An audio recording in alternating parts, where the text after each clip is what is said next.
What is up, everybody? First video of 2025 here. So, just gonna go over general thoughts on the market, SPY and Qs here, and yeah, first video actually for the channel here. So, appreciate you watching and stopping by. We do a market recap, end of 2024 and what our thoughts are on entering 2025 here. Kind of give a little teaser on what the next video is going to be. So if you haven't already, hit that subscribe button, follow along, and yeah, let's get right to it. So, for the end of 2024 and the monthly chart for the Qs here, everybody's talking about this gravestone doji, and it's got everybody worried that we might be going down, and we very well could be. This major trend line on the monthly chart here wouldn't be unlikely or a surprise for it to get tested here, but let's zoom back in, see what we're working with in the more immediate term here. So, we ended 2024 with kind of a sell-off in the whole market, actually, and today we had another sell-off, but a lot of people are turning bearish, and should we be bearish? Should we be selling everything we have? So, in my opinion, no, not yet.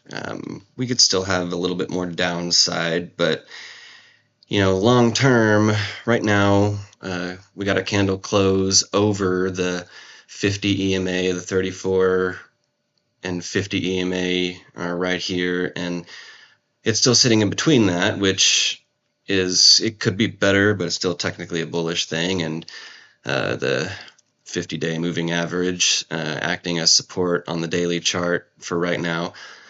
This kind of flag forming here, this range, we could still chop for a while in this range. And actually, this prior flag pennant, whatever you want to call it, depending on where you draw your lines, whenever this broke out on the daily chart, we actually haven't had a retest of this trend line, which if we kind of extend it further, you can see there's going to be some confluence here with that trend line and then a big support resistance zone at this 496 level that the Qs has had in the past. But with this holding right now on that 50-day moving average and this kind of 510 support area still holding, it's quite likely that we see a temporary small rally back up to hit this trend line, back up to the 520 range, 523 range in the near term. But for me personally right now, I'd say with this support holding, it's flip a coin right now. With the trend being overall down, let's see what the end of the week candle looks like. Right now doesn't really tell us a whole lot, and we're in this bigger kind of falling wedge that's forming on the weekly chart. So still a bullish structure forming, and we could easily chop for several weeks heading into 2025, into January, through the end of January. We could still chop in here and go up, down, before the market decides what it's going to do, before it breaks out. Typically these falling wedges break out, but who knows? They don't always. And it also wouldn't surprise me to get a retest down here in this area of this trend line here. So with that chop being a possibility, this trend line needing to be tested, it's leaning bullish, I guess more 60-40 than 50-50, but I wouldn't be opening a ton of long positions right now. Very, very careful on if we're going to swing anything long term. We're small positions and very, very tight stop losses. Don't want to mess around too much with potentially a market flip with the structure that's happening in this bull market that we've been having for a long, long time. lots of people are calling for a change now, and maybe we're going to see that market correction soon, and it's very, very possible. But technically right now we are still in a bullish trend, just getting some retest, and this support area is holding nicely. So don't be surprised next week if we get another run up back to the 520, 523 area.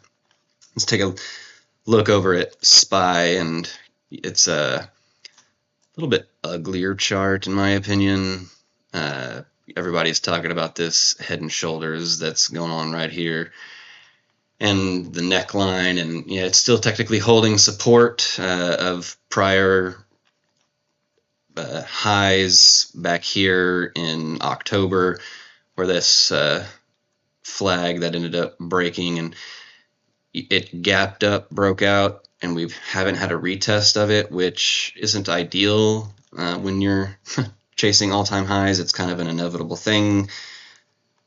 More bullish for long term when we get these retests. So right now, the positive things going on for SPY is, if we look down here, we've got a potentially bullish divergence happening on the daily chart, with RSI trending more upward here if it holds tomorrow and doesn't break under it and still head lower. And with the bounce that we had today and holding this 585 level-ish, it's potential for a maybe more upside and bounce in the near term. It's not great that we're under the 50 EMA and under the 50-day moving average, though, on the daily chart. That's less ideal compared to the Qs. Tech seems to be stronger at the moment.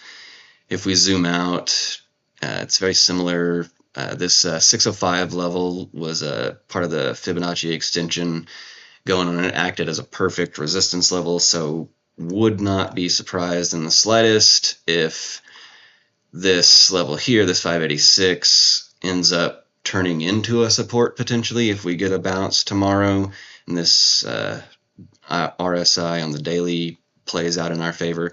If we can close over 586 on the daily chart for SPY, that's more bullish. I close under it, I'm more nervous. So that's kind of where I'm seeing things at the moment as far as with the general overall market. If you're going to play any swings, options, shares in the near term, I'd stick more to the tech side with the Q chart looking a little bit nicer and with more upside potential in the weeks to come. But don't be shocked if we get more correction, at least at the end of January, maybe February.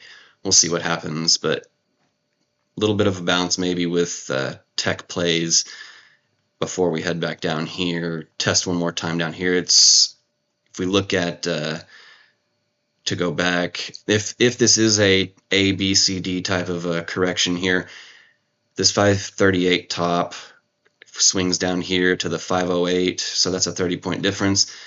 If we're at a 531 top here, we should be looking at a 501, which coincidentally, we could very well, like within the next day or two, if it gaps down again, hits this line and then bounce, very possible to see that correction happen before we get that run up. But we'll see how things play out. So yeah, that's kind of my overall thoughts on just the market as we enter 2025. Right now, we're on the defensive side of things. We've got more cash position and then some small swings going at the moment. Actually, we'll be doing a video about those current positions next video. So if you haven't already, make sure you hit that subscribe button, turn the notifications on. And our next video, we'll be talking about Tesla, AVGO, Broadcom, NVIDIA, and maybe a couple others. So appreciate you sticking around. And yeah, if you have any thoughts, feel free to comment, share what you think, any opinions on what you think the market's going to look like going forward, what stocks and tickers you've got your eye on. And yeah, appreciate you following, and look out for the next video soon.